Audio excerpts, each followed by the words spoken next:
நீங்கள் பார்த்து கொண்டிருப்பது 24 நியூஸ் தமிழ். ஆயக்குடியில் காங்கிரஸ் சிறுபான்மைத்துறை மாவட்ட அலுவலகம் திறப்பு விழா. திண்டுக்கல் மாவட்டம் பழனி அடுத்த ஆயக்குடியில் இந்திய தேசிய காங்கிரஸ் பேரியக்கத்தின் உட்பிரிவான தமிழ்நாடு காங்கிரஸ் கமிட்டி சிறுபான்மைத்துறை சார்பாக கல்விக்கண் திறந்த காமராஜர் 123வது பிறந்தநாள் விழாவை முன்னிட்டு புதிய அலுவலகம் திறப்பு விழா மற்றும் கட்சி கொடியேற்ற விழா நிகழ்ச்சி நடைபெற்றன.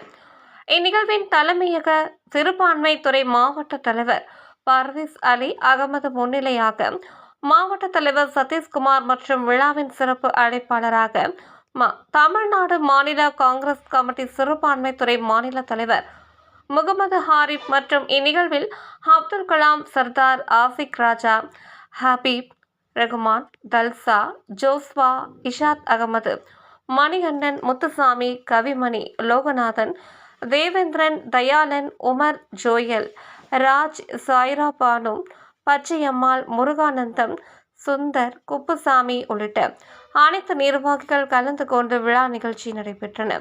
தொடர்ந்து மாநில தலைவர் கட்சி கொடியேற்றி வைத்து மாவட்ட சிறுபான்மைத்துறை அலுவலகத்தை ரிப்பன் வெட்டி திறந்து வைத்தார்.